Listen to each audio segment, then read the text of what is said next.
Hi there, everyone. Wonderful to see you all here to our Q&A session and introduction to Speak Like a Swede. My name is Stefan Holmström. I'm an opera singer, a voice teacher, and an Estil master trainer.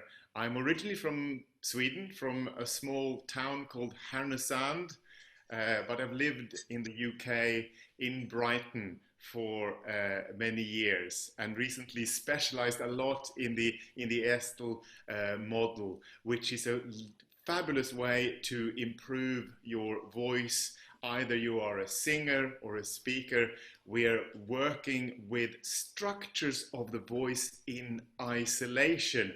And that means that it has a huge application from opera singers to musical theater singers to speakers like teachers, priests, anything really. And this has been a fabulous project for me because we're taking these skills and applying them to learning to speak a language and to reducing an accent. Uh, this work it comes to me through my profession as a singer. It's when I perform on stage as an opera singer, I'm expected to be able to sing well in French, German, Italian, English, maybe Russian sometimes. And I know I can't be perfect, but part of my craft when I'm on stage doing a part is to be as convincing as possible. And when you sing, that comes to that becomes really important and heightened because you have to exaggerate the language when you are singing. Uh, I was trying to think of an example in Swedish. If I was an English person taking a singing job in Sweden and I was going to do a little bit of Vem kan segla, for instance. Vem kan segla förutan vind? Just the first phrase. And if I don't know so much about Swedish pronunciation, and for instance that you need to round your lips to make the sounds really recognizable, vem kan segla förutan vind? You might get away with something like that when you speak, but when you sing, it's going to be very, very obvious. So that's why I've been really interested in figuring out how am I doing this? How can we make it sound more authentic, perhaps? So I teach a lot of people to sing in Swedish, both classical and pop songs and folk songs. And I did a course last summer here in Brighton, which was about singing in Swedish. And that's when Annalie got in touch with me. She appeared out of a box, out of the blue. she has she has stalked me ever since. No, not quite like that. It's been a wonderful, wonderful collaboration and an unexpected one, I would like to say. Um, uh, I mean, before I waffle on too much, can I hand over to you, Annalie, to introduce yourself? Of course, of course. Hi, everyone. Hey, hey, hey. Some of you might know me already, but if you don't, then I'm Annelie. I am the founder of Swedish Made Easy. I'm a Swedish teacher, have been teaching Swedish online for about 15 years, actually. I'm also the author of the book Teach Yourself Complete Swedish, which came out a couple of years ago.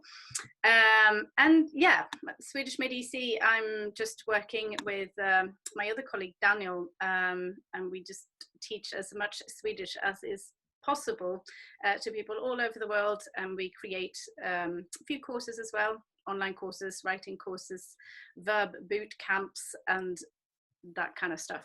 So Yes, I've been working with a lot of people from many different countries all over the world.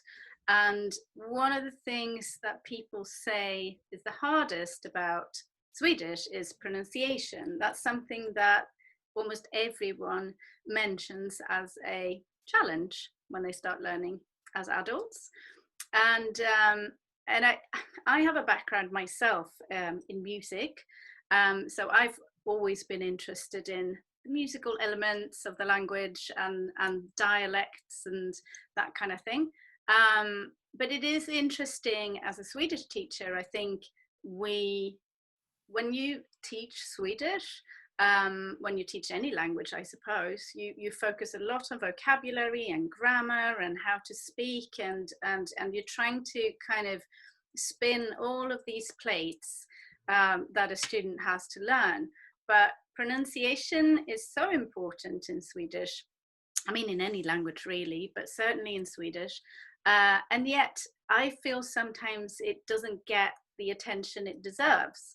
So even in course books, you may recognize this yourselves, that you open a course book and there's a lot of word lists and verbs and grammar and stuff, and there's a little bit of pronunciation explanation maybe in the beginning of the book, and then it's just assumed that you should just imitate, listen, and say the same thing, be a parrot.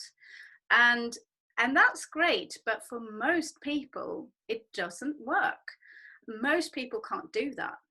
So I feel that there's this feeling that you should just learn more words, and the more you listen and the more you imitate, the better your pronunciation will be. But it's not the case. And that's why working with Stefan, with designing this course, Speak Like a Swede, has been so interesting, so interesting. And it's quite unique, I feel. I don't know of any other courses like this, where you just have a laser focus on not just kind of what the Swedish sounds are like, but how you actually create them. And maybe some of you've seen already, but we do have £100 off this course, and that price kind of discount, summer price, ends next week. So it's a good time to, if you're interested in this and if you want to dig into this, this is a good time to look into this course. And that's what we're here to explain a bit more about, what it is all about. Great. I mean, I meant to say as well before we go on that that's a bargain. I meant to say as well that to everyone, if you have any questions at all that pop up as we are talking, we will do our best to answer them right at the end, and you can just type away in the chat, and then we can do that at the end of the session.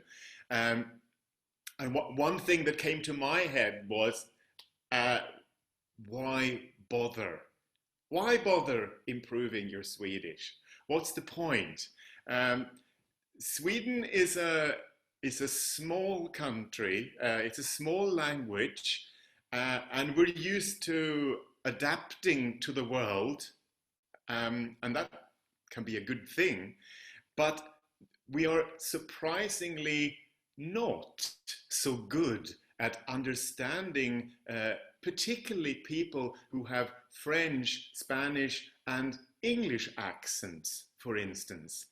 People find that surprisingly hard, believe it or not. And so that is a good reason to improve your pronunciation. The other thing is the English thing, right? We think that all Swedes are really good at English, so there is no need to speak Swedish. Well, this happens, right? So you got your Swedish there, you want to speak, you want to practice, people hear that you have an accent, and they switch to English straight away because they want to show off their English. And then you don't get to practice, and then you don't improve. So this is a really good way into the language. And also, not everyone in Sweden are good at English, particularly if you're talking older or very young people. they wouldn't be that good. I mean, my parents are in their 80s, for instance, and I'm sure they don't mind me saying this, but they are actually pretty good at English, but they get tired listening to it for a long time, and they really, really appreciate when someone makes an effort. Really, really goes to their hearts. And it's fun to learn a language and to learn it, to learn to speak it better. But with that, as I said, when I do my operatic roles, I know full well that I will never be fluent in French, but I'll do my best. And I will always have a Swedish accent when I speak English. So Annelise, it's right. It's not about washing the accent out, is it? No, no, no, absolutely not. I mean, I love accents. I love dialects. It's great. So it's not at all about that. It's about just being able to communicate in an efficient way. And yeah, I mean, an accent is an identity. So we don't want people to just speak like Swedish robots at all. Uh, that would be kind of boring. But it's still the fact that, like Stefan said, it is hard. Sometimes Swedes find it difficult to understand certain accents, English, French, Spanish, the kind of Roman languages as well. So it's just a way to really become much more clear in your communication. Hmm. Well, another thing that came to my mind was about being good at a language. I felt that me working away with my French when I'm singing. But I felt when I was young, when I was doing my A levels, I was really good at French. I thought I was really good at French, and we came to do this exchange, this French exchange, and I spent a week with a family in the outskirts of Paris, and they couldn't understand me at all. I knew lots of words and stuff, but I just hadn't had enough practice of saying it properly, and because of that, I got a bit disheartened. So I felt that, oh my God, maybe my French isn't that good after all. But it was all because of the pronunciation. That was kind of like the missing link. And it leads me on to something that we in Estil voice training call attractor states. Attractor states is our habits, our stable habits that we rely on. All complex systems, like you are a complex system, will find points of balance, our habits that we always come back to. And languages are a really good example of that.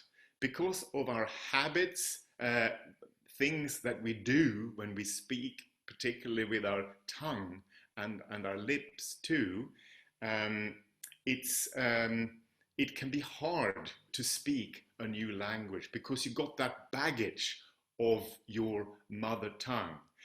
To illustrate what I mean with attractor states, if you cross your arms in a way that is comfortable for you, cross your arms as you would always cross them. Just enjoy that for a second. That's lovely. Now, cross them the other way. Ooh. How does that feel? I know, it's ridiculous, isn't it? But it is an example of a stable habit. With training, with muscle training, we can learn to achieve a new attractor state. This is a big thought behind Speak Like a Swede, which I think makes it a really unique course as well. So an example of attractor states in Swedish could be the use, as I showed when I was singing that little bit of Vem kan segla, the use of lip rounding. Like when we say the word fyra, for instance, and we use the lips to come forward. Fyra. For for English speakers, for instance, this may feel a little bit strange. Fyra. It's not part of your attractor state. So you're going to have to put extra effort into training yourself to do that and exaggerating it at first, and then it'll become more and more part of your habit. And in that case, in that particular case, if you say fyra, or which is the Swedish word for four, or you don't do the lip rounding and you say fira, that means fira means celebrate. So you can see that you're just by not tackling that bit of your attractor state, you're opening up the floodgates for misunderstandings. And I think that's another thing that I was thinking about, Annelie, about why bother with pronunciation. It's lifting your language to that point where there is no risk for misunderstandings. I think that's what happened to me back when I was in France and thought I was marvelous, but I was kind of mispronouncing things. Annelie, one more thing that came into my head. Yes. Is the course not a little bit expensive? Yes, I'm kind of thinking, is it really expensive? Because if you can actually learn how to communicate and to speak better, what is the price of that? But I have a lot of students, and I have had a lot of students in the past who live and work in Sweden, and just being able to more fluently and more clearly communicate and speak better, making themselves better understood, has secured them promotions at work and better social relationships with Swedes. This could be neighbors or colleagues or the Swedish partner's family and so on. And I think it's almost impossible to put a price on that. I think it's a small investment in the long run, to be honest. I don't think it's too expensive, but I also think it's really important to think that you're committing to a process here. If this is what you want to work on, when we invest in something, then we really want to make the most of it. We want to get as much out of it as we possibly can. So it's like a way to show up for yourself and to kind of take your Swedish learning seriously and really commit. And I think this course is, like we've said before, because of this, is still focus on the exact things that you do and how you create these sounds with your vocal tract, with your tongue, with your larynx, with your lips. You can't find it anywhere else. It's quite unique. And I also wanted to say that you will have access to this course for many, many years to come. It is a one-time cost. I know a lot of courses elsewhere, they sort of say lifetime access, you have access to this for the rest of your life. And I feel a little bit strange saying that, because I don't really know what lifetime means. I don't know how long I'm going to live, and I get existential anxiety when I start thinking about that. But what we've said, Stefan and I, is that we can definitely guarantee 2 years minimum, but it's most likely to be much, much longer. So this means that you can come back to it as much as you want, or as little as you want, hopefully as much as you want. You can come back to it, you can dip in and out of it. You will have this for many, many years to come. And actually I have a student who's just bought the course, actually, and he's just got in and grabbed the course because he knew that it was £100 off until next week. He says he can't do the course right now because he works at a university in Sweden. He has no time to study, but he just said, I'm just going to get it, and then I can do it in a couple of months' time. So that's also something that you might want to bear in mind. You just get it and sit on it and do it in your own time. But I wanted to show you a little bit of how the course looks from the inside, so that you could just see a little bit. I'm just going to share my screen here. One moment. This is what the course looks like. I hope you can see this. Shout if you can't. So this is the course curriculum that we have. So You come in, this is what you'll see. When you're logged into the course, you have a little bit of introduction here. And here we actually have also a recommended study routine. So this one is for you, Florence. I'm going to go through this and just give you a little bit of an idea of what this is. So we actually have a little recommended study routine that you can follow. You're of course welcome to do whatever you want, really, but this is what we recommend. So these are PDFs that you can download. And this is based on kind of a day-to-day thing. You can choose if you want day 1 to be Monday, day 2 to be Tuesday, if you want to do it intensively, or you can have day 1 being Monday and day 2 being Thursday, whatever. But this is showing you which order to do the videos in this course, which order to do the exercises in this course. So this takes you up to 20 days.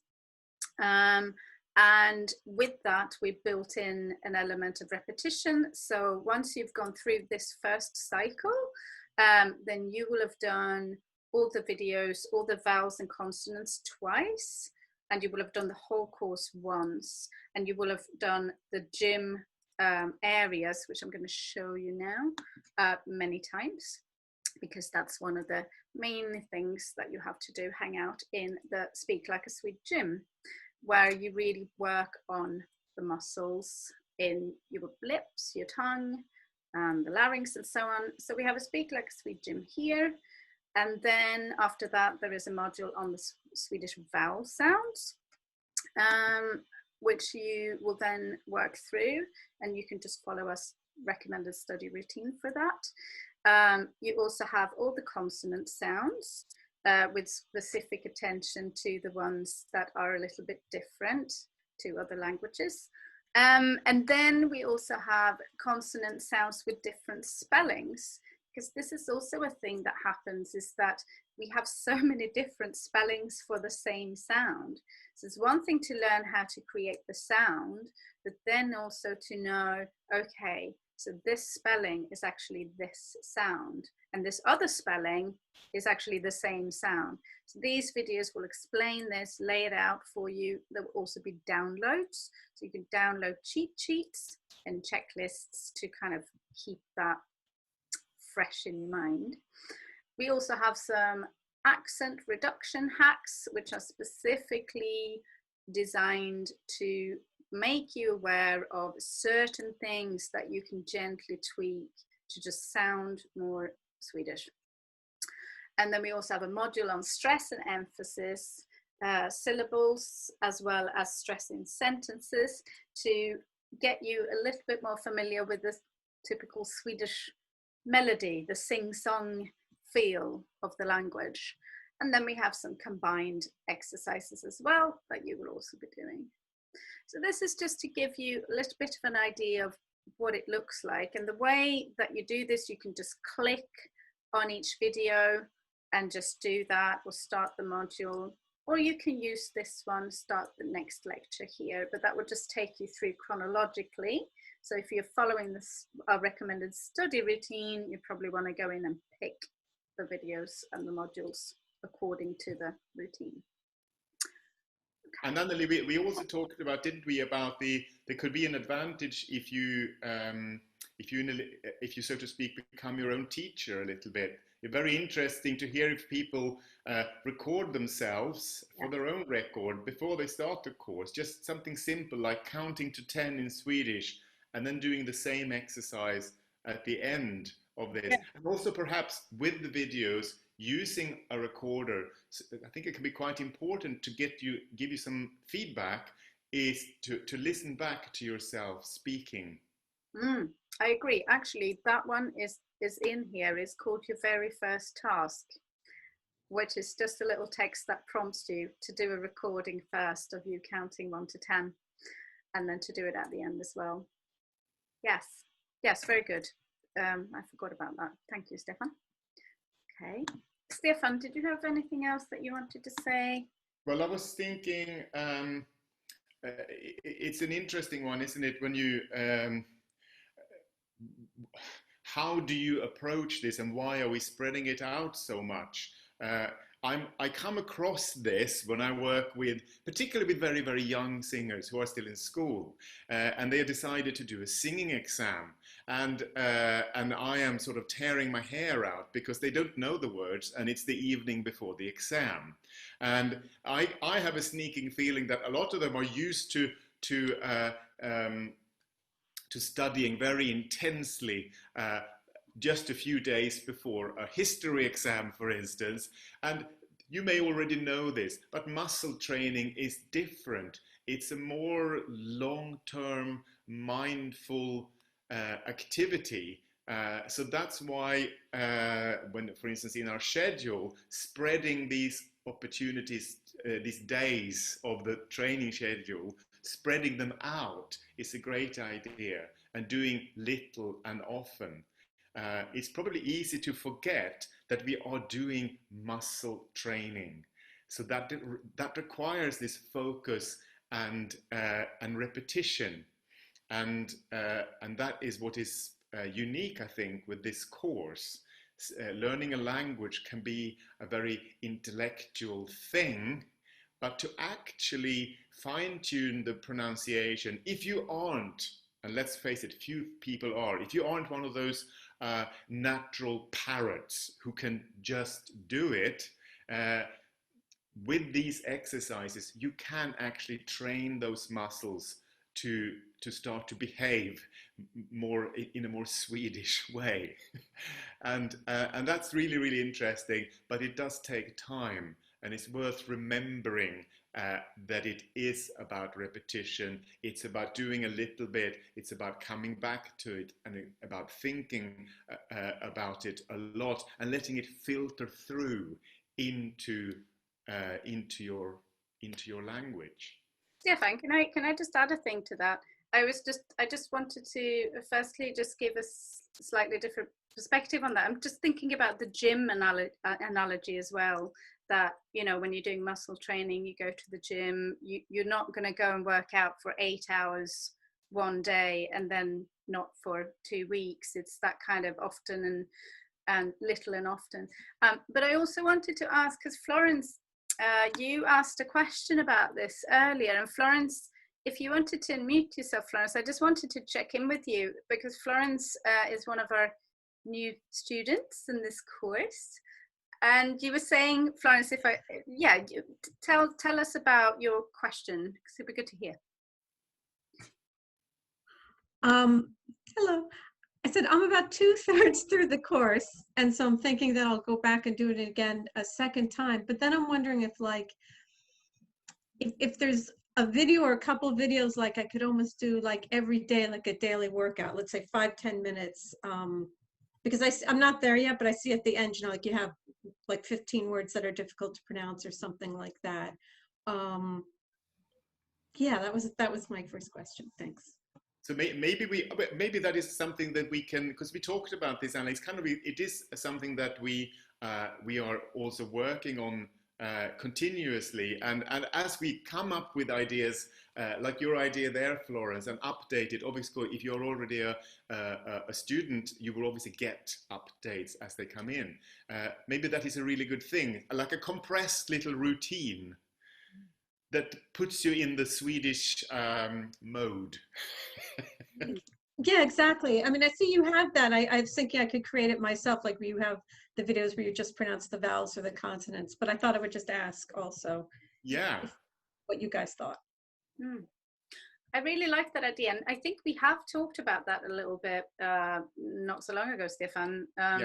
We did talk about kind of maybe if, and it's so great to hear, Florence, that it's so good to get the feedback, that we should perhaps create a few more exercises for it as well that you can do. But I like the idea of daily workout. I think in the training program, that's kind of spacing it out. Be interesting to see, Florence, if you kind of followed that training program with the way that the videos are laid out, see how that feels. But I think it's a really good idea to have like a little standard daily workout that you can do, perhaps once you've run through at least this cycle once. and then just to kind of keep the muscles going. I think that's really nice. And we've also been thinking about doing a for those who have done the course. We're thinking, well, what is the next step going to be here? And I'm very keen to borrow what we do a lot in Estelle voice training, which is little practice groups. So we are currently thinking about doing 90-minute long practice sessions where we might give you a task and go through some things at the gym and give you some feedback on how it's going for you. This could be, you know, that we might hear when we coach you that you are getting all of it brilliantly, but maybe there's one sound that needs some extra polishing, and then we can advise you how to practice that further. This is not included, I should be really clear about that. This is not included in the course. These are next steps.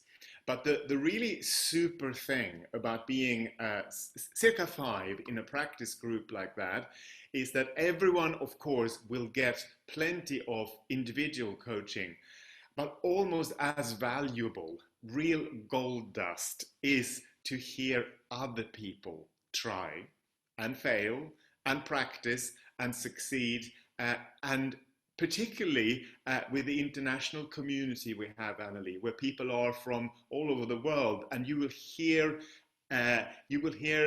people training in Swedish from all sorts of different angles, and this is something that you can learn a lot from. And the idea is also that for those who take part in these sessions, we will record the sessions so that you can have a resource to fall back on as you keep working there.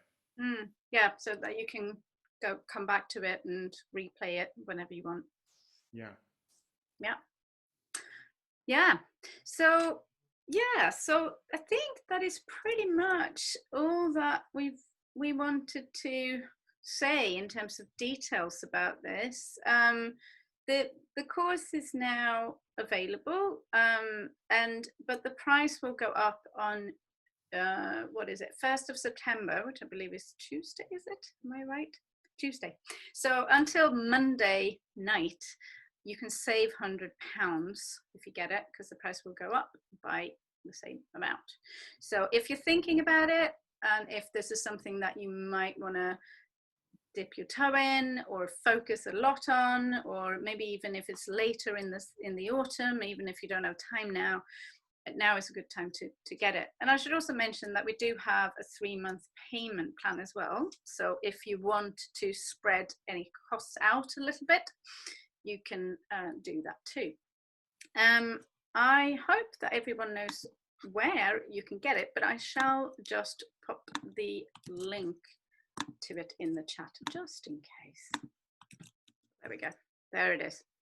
Yeah, I wonder, we should maybe open up if there are any other questions. Actually, Florence did have another question. Or have I forgotten something, Stefan? No, I think I was going to say the same thing. Have you got any questions? We're more than happy to answer them.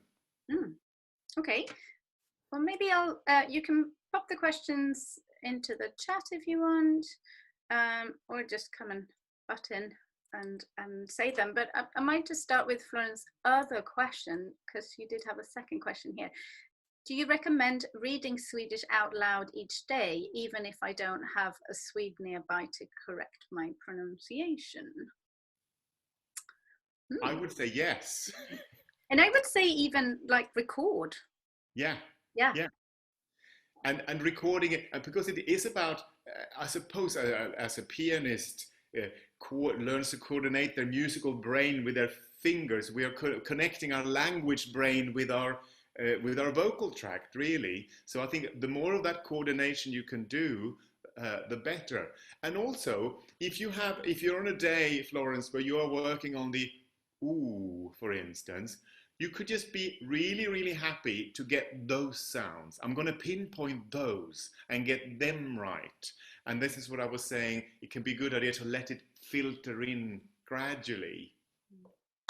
Yes, yes, I agree. And not just feel like you have to nail a whole dialogue or a whole conversation at once. Just take it step by step and just focus on, like you said, Stefan, allowing things to settle into Yeah. a new attractor state slowly but surely.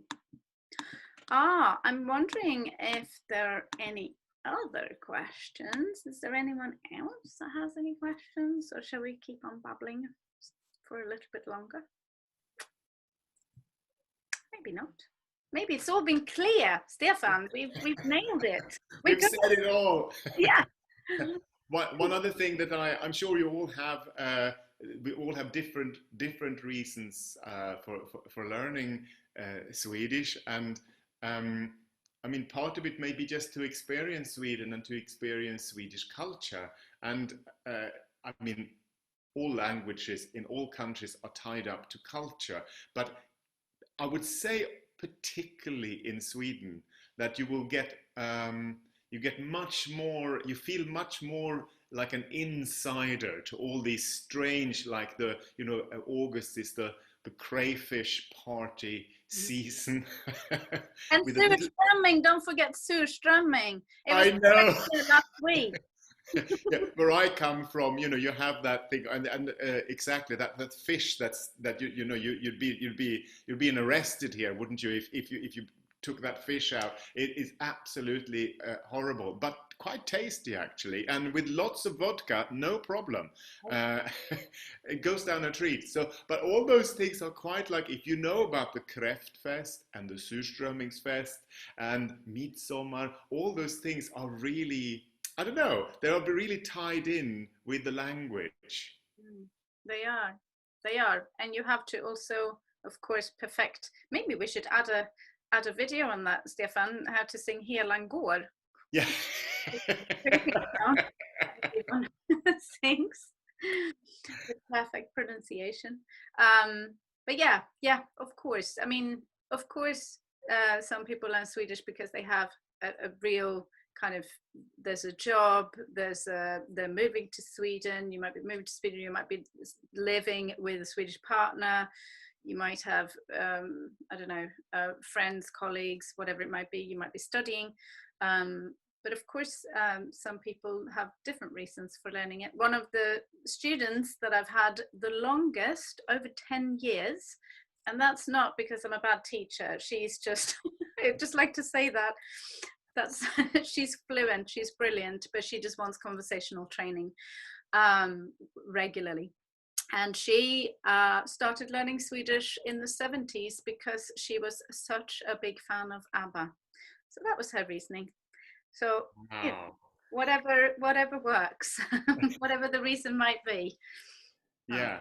And I think I was thinking, if you do move to Sweden and you get a job there, and you know you know, a lot of people learn Swedish very well, very quickly. We're aware of that. But there is that period, especially if you're dealing with other people in your job, that if you can avoid that period in the beginning where there is that risk for misunderstandings, if you can just lift it a little bit further, and it is kind of, it does involve thinking, and I am.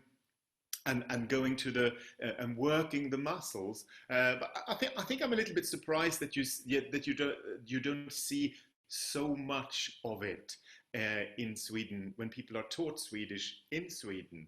That there is relatively little focus on the pronunciation, and I find that a little bit surprising, Anneli.